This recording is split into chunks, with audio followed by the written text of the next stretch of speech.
तत्सत। श्री गणेशाय नमः। श्रीमद् भागवत महापुराणम स्कंद 11। परिचय। स्कंद 11 में 31 अध्याय हैं। इन अध्यायों में राजा जनक व 9 योगियों के संवादों का वर्णन मिलता है। साथ ही इसी स्कंद में यदुवंश के संहार का विश्लेषण किया गया है।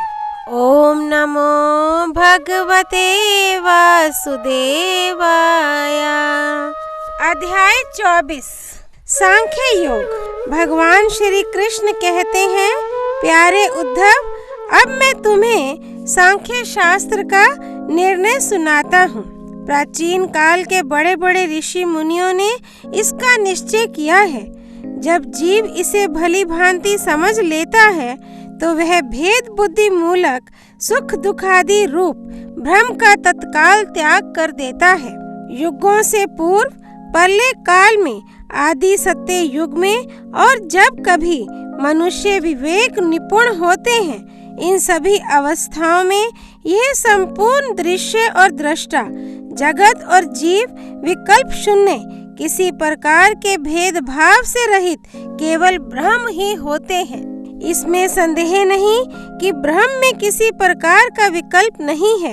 वह केवल अद्वितीय सत्य है। मन और वाणी की उसमें गति नहीं है। वह ब्रह्म ही माया और उसमें प्रतिबिंबित जीव के रूप में, दृश्य और दृष्टा के रूप में 2 भागों में विभक्त सा हो गया। उनमें से एक वस्तु को प्रकृति कहते हैं। उसी ने जगत में कार्य और कारण का रूप धारण किया है। दूसरी वस्तु को, जो ज्ञान स्वरूप है, पुरुष कहते हैं। उद्धव जी, मैंने ही जीवों के शुभ अशुभ कर्मों के अनुसार प्रकृति को शुद्ध किया। तब उसमें सत्व, रज और तम, ये 3 गुण प्रकट हुए। उनसे क्रिया शक्ति प्रधान सूत्र और ज्ञान शक्ति प्रधान महतत्व प्रकट हुए। वे दोनों परस्पर मिले हुए ही हैं। महतत्व में विकार होने पर अहंकार व्यक्त हुआ। यह अहंकार ही जीवों को मोह में डालने वाला है। वह 3 प्रकार का है, सात्विक, राजस और तामस। अहंकार पंच तन्मात्रा, इंद्रिय और मन का कारण है, इसलिए वह जड़ चेतन उभयात्मक है। तामस अहंकार से 5 तन्मात्राएं और उनसे 5 भूतों की उत्पत्ति हुई, तथा राजस अहंकार से इंद्रियां और सात्विक अहंकार से इंद्रियों के अधिष्ठाता 11 देवता प्रकट हुए। ये सभी पदार्थ मेरी प्रेरणा से एकत्र होकर परस्पर मिल गए और इन्होंने यह ब्रह्मांड रूप अंड उत्पन्न किया। यह अंड मेरा उत्तम निवास स्थान है। जब वह अंड जल में स्थित हो गया, तब मैं नारायण रूप से इसमें विराजमान हो गया। मेरी नाभि से विश्व कमल की उत्पत्ति हुई। उसी पर ब्रह्मा का आविर्भाव हुआ। विश्व समष्टि के अंतःकरण ब्रह्मा ने पहले बहुत बड़ी तपस्या की।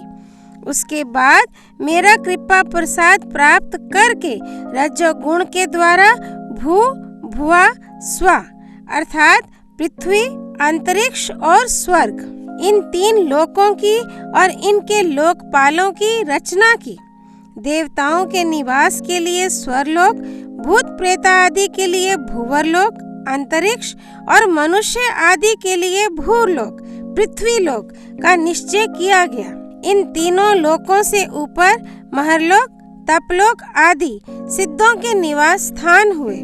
सृष्टि कार्य में समर्थ ब्रह्मा जी ने असुर और नागों के लिए पृथ्वी के नीचे अतल, वितल, सुतल आदि 7 पाताल बनाए।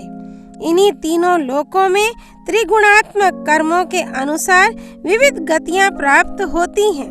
योग, तपस्या और संन्यास के द्वारा महरलोक, जनलोक, तपलोक और सत्यलोक रूप उत्तम गति प्राप्त होती है, तथा भक्ति योग से मेरा परम धाम मिलता है। यह सारा जगत कर्म और उनके संस्कारों से युक्त है। मैं ही काल रूप से कर्मों के अनुसार उनके फल का विधान करता हूँ। इस गुण प्रवाह में पड़कर जीव कभी डूब जाता है और कभी ऊपर आ जाता है। कभी उसकी अधोगति होती है और कभी उसे पुण्यवश उच्च गति प्राप्त हो जाती है। जगत में छोटे बड़े, मोटे पतले जितने भी पदार्थ बनते हैं, सब प्रकृति और पुरुष दोनों के संयोग से ही सिद्ध होते हैं। जिसके आदि और अंत में जो है वही बीच में भी है और वही सत्य है। विकार तो केवल व्यवहार के लिए की हुई कल्पना मात्र है।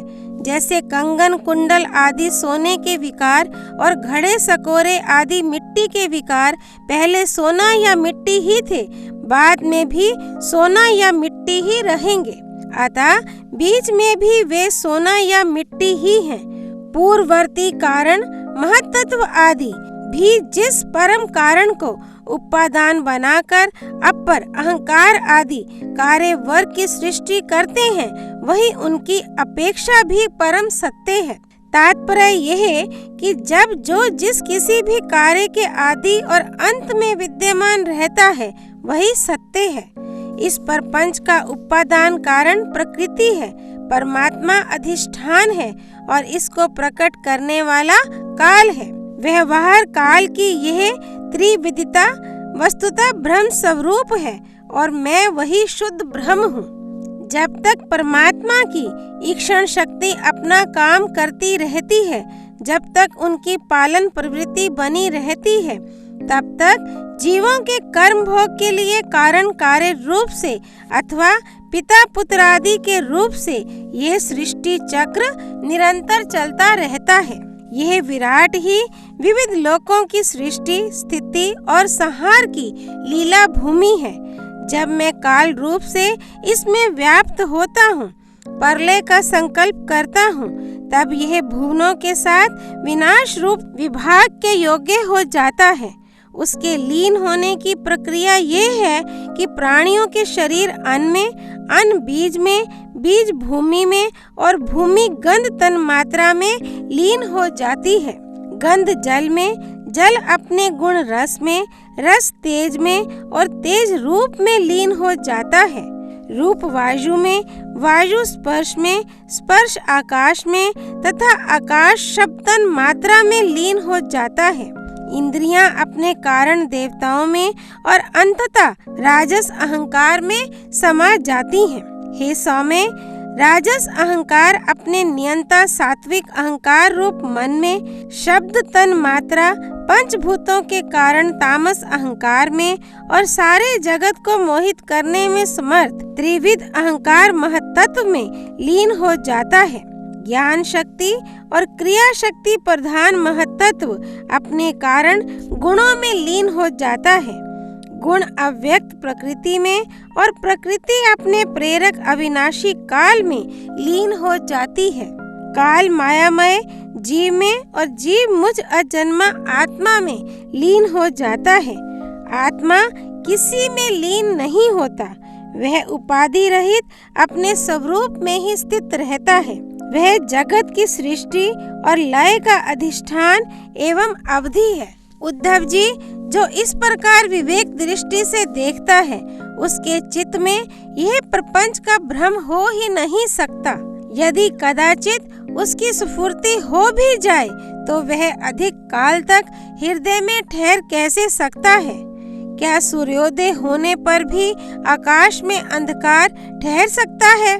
उद्धव जी, मैं कार्य और कारण दोनों का ही साक्षी हूँ। मैंने तुम्हें सृष्टि से प्रलय और प्रलय से सृष्टि तक की सांख्य विधि बतला दी। इससे संदेह की गांठ कट जाती है और पुरुष अपने स्वरूप में स्थित हो जाता है। अध्याय 24 संपूर्ण। योगेश्वर भगवान श्री कृष्ण की जय। श्री विष्णु भगवान की जय। द्वारकाधीश भगवान श्री कृष्ण की जय। द्वारकापुरी की जय। कृष्णा अर्पणमस्तु। वृंदावन बांके बिहारी लाल की जय। जय जय श्री राधे।